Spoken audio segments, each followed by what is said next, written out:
The first 2020 presidential debate was held in Cleveland last night. Did you guys know it's the third time for both Donald Trump and Joe Biden to run for the presidential election? So Biden ran as a Democrat candidate in 1988, 2008, and 2020. He won the nomination at the third time. He's now 77 years old, so probably the last time he's running for the presidency. Well, Trump is not much younger. He's 75, and he also ran 3 times, in 2000, 2016, and 2020. And he won during his second time in 2016. So although they both ran 3 times, this is the first time they became each other's opponents. And I'm not really into politics, but since this is an international topic, just like my channels, I thought would be very interesting for me to share my views as well. So overall interesting, the whole time they didn't really talk about the actual policy. Trump was basically talking over Biden. I couldn't hear Biden's voice. It reminded me of this TV show called Apprentice, if you know what I meant. And Trump kept bringing up Biden's son, which has nothing to do with the debate, but I got what he's trying to do. And I'm going to talk about 10 points one by one from my personal point of views, and I'm going to look into some of the notes, of course, the debate here as well. First is about the energy and posture. Trump's energy is very bullish and very strong. So when he first came out of the stage, he opened his arm and shows that he's occupying bigger space and more powerful looking, while Biden is kind of like shrinking himself behind the booth and making himself look smaller. And I think Trump has already established his own energy and power before he even started talking. I think on the energy, Trump definitely gained 1 point. Second, they talk about the Supreme Court judge nomination. So Trump constantly saying that he's going to win no matter what sentence he's saying. He kind of set the energy there. From Notre Dame and other places. So I think she's going to be fantastic. We have plenty of time. Even if we did it after the election itself. I have a lot of time after the election, as you know. And he also said that he won the elections in 2016, so he had the right to nominate the Supreme Court, which is not wrong, pretty strong arguments there. For Biden, I think his answer is a little bit weak. After 2 minutes, I couldn't really remember what he said, but he said something like he doesn't think Barrett is a bad candidate. So I think for this topic, Trump adds 1 point.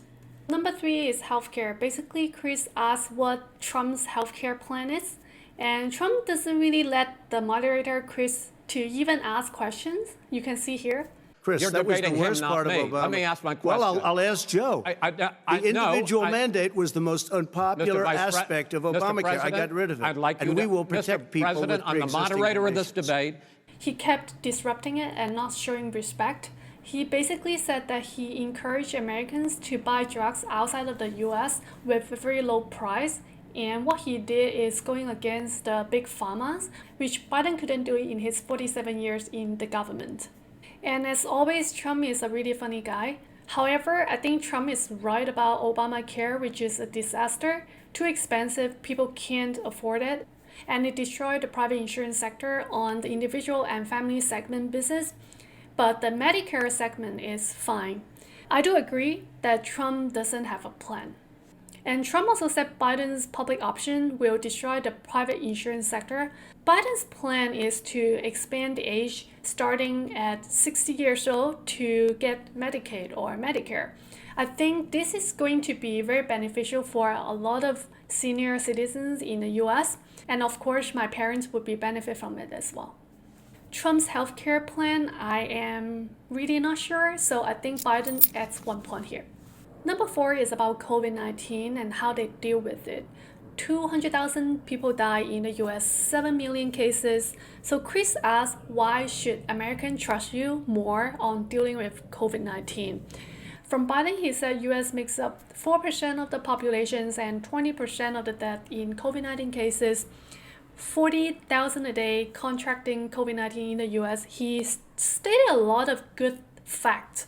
Unlike Trump is bullshitting a lot of things. But I still don't like Biden's answer because he's saying all these things about how bad Trump is dealing with COVID-19, not so much about how good he is dealing with the COVID-19. So I don't really like this answer. For Trump, he kept saying that he's done an amazing job and everybody is praising him. I think he's just a comedian. President Trump saved thousands of lives. Many of you Democrat governors said, President Trump did a phenomenal job. We worked with the governor. Oh, really? Go take a look. The governors said I did a phenomenal job. Most of them said that. In fact, people that would not be necessarily on my side said that. And so I kept laughing when I was watching this. Did you use the word smart? So you said you went to Delaware State, but you forgot the name of your college. You didn't go to Delaware State. You graduated either the lowest or almost the lowest in your class. There are still a lot of Americans who are not so educated, who just trust whatever Trump is saying.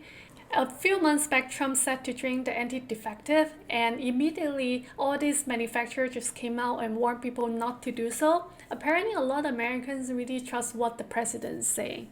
So on the COVID-19 topic, I don't really like either of them because Biden only focused on how bad Trump is, and Trump doesn't really have a plan for dealing with COVID-19, and as you can see in the past half a year. So 0 point for either of them. So number 5 is about wearing masks and economy. Biden wants to shut down the entire economy, which I think is kind of extreme. He's predicting K-shaped recovery. K-shape means the recovery is not even, so largely the professional workers are fine, but everyone else is not doing so well.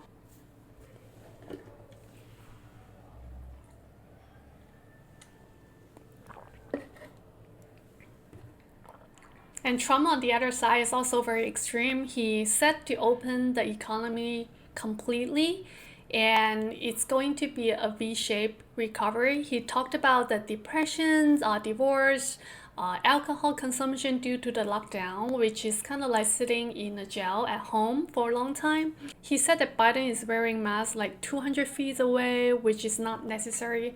And again, it's kind of funny to me. When needed, I wear masks. Okay, let me ask. I don't wear masks like him. Every time you see him, he's got a mask. He could be speaking 200 feet away from it. He shows up with the biggest mask I've ever seen. I will say. And he's doing a big Republican rally with a big crowd, while Biden is doing a much smaller rally. So Trump just basically said that because nobody goes to Biden's rally.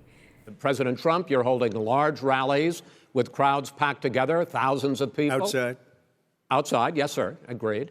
Vice President Biden, you are holding much smaller events with... Because nobody will show up. People with... Well, it's true. Nobody shows up to his rallies. All right. So in this topic, I like Trump's performance better. Not necessarily his plan is better, but I think his energy, his humor, and everything combined, it feels better than Biden. So number 6 is a tax topic. A lot of press said that Trump only paid $750 taxes in 2016 and 2017. He said that it's Obama's administration that gave him all these tax deduction benefits, and that's how he could pay so little. But he also said that he paid millions of dollars. I think it's kind of bullshit, and he didn't admit that. Will you tell us how much you paid in federal income taxes in 2016 and 2017? Millions of dollars. You paid millions of dollars? Millions of dollars, So yes. not 750? Millions of dollars, and you'll get to see it. And you'll get to see it. It's just not a good example for Americans. For Biden, he released his tax return to the public within a few days after the press said that Trump only paid like $750. So he showed that he paid $300,000 tax with his combined income with his wife, $950,000 yearly income. And he also wanted to increase the tax rate for individuals who make $400,000 and above, and as well as the corporates. In fact, I don't think the increase of the tax on this segment of individuals or the corporates would jeopardize the economy recovery, because this segment of the individual probably don't have much impact from COVID-19, just like the tech industry is booming further even during the COVID-19 period. The impacts from COVID are those small businesses. And there's this research article by Columbia University.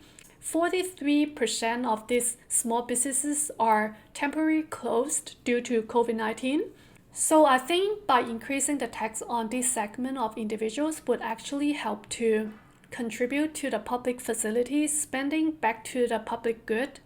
And on this topic, they constantly arguing. I couldn't really hear what they said because Trump constantly disrupting the conversation. So let me ask you this, Joe. No, go ahead, Mr. I'm listening to you. People You got $3.5 million from Moscow.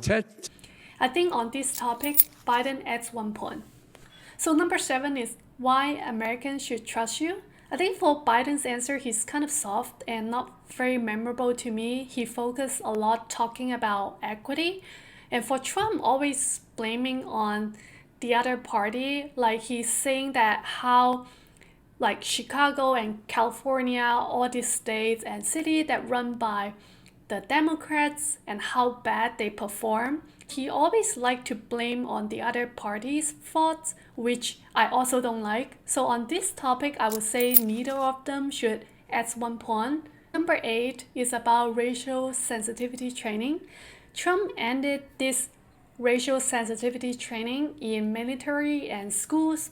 He has a point here because I think a lot of people are not born to know about all these racist topics, but the more they hear about these racial topics, the more it makes me feel it's more racist in the sense that it brings the racist topic into our mind. We originally didn't really think about. For example, we didn't think about you are white, I'm black, she's yellow, and all these things, whatever. Most of us are not born to pay so much attention to the racial topic. He also said he has done the most to the African American people since Abraham Lincoln, which I think it's kind of funny. Biden, on the other side, said that we should do the sensitivity training because it raised awareness for the racist discrimination topics. This is not wrong. It makes me think more about it than I actually need to. Perhaps in my daily life, I don't even run into any of these situations, but it raised so much awareness to me that it makes me feel very sensitive to it. In fact, I feel a lot of Americans are the victims of such racial sensitivity training, and I feel at least I'm one of them. I never talk about my races or ethnicity in public. So in the US, we only fill out our ethnicity when we apply for a job or school as a voluntary disclosure. But in our daily life, we are not really openly ask people what your race is. So I've been living in Singapore in the past 3 years. People always ask me, where are you from? Then I just say I'm American. Then they will ask you, so where are you actually from? And what your race is. I feel so annoyed about that. I've been trained in the US and trained very well with this racial sensitivity training. I don't know, I feel like freaked out when I go to Asia and people ask me about my race. I mean, I agree that we should not be racial discrimination, but I don't know if this racial sensitivity training is a must. So at this point, I think they both should add half points. Number 9, the question is, do you believe in the science of climate change? From Trump, he has no plan, just saying a whole bunch of shits. So he said he loves crystal clear water, fresh air. I mean, who doesn't want that? And he also said that the technology, adding a little piece of technology in the car would raise so much price for the car that the consumer cannot pay for. And on the other side, Biden is not super fluent, but he did answer better with a more concrete plan on how to build a green nation while still developing the environmental friendly industry like renewable energy with millions of jobs created. I think that's the plan right there. Number 10 is, will they ensure a fair process in the election? So Trump basically said all kind of shits. He didn't agree to it by saying yes or no. And for Biden, he answered yes right away up front, which I think is a better answer. And he's much more respectful person as well. So Biden adds 1 point here. From my analysis above, I gave Trump 3.5 points and Biden 4.5 points for this debate. It doesn't really represent if I like Biden more or Trump less. It's just that in this debate, I think one is slightly better than the other, or less bad than the other. In fact, I don't think either of them is good. I didn't really learn anything new from this debate. But anyway, I'm still going to vote on November 3rd.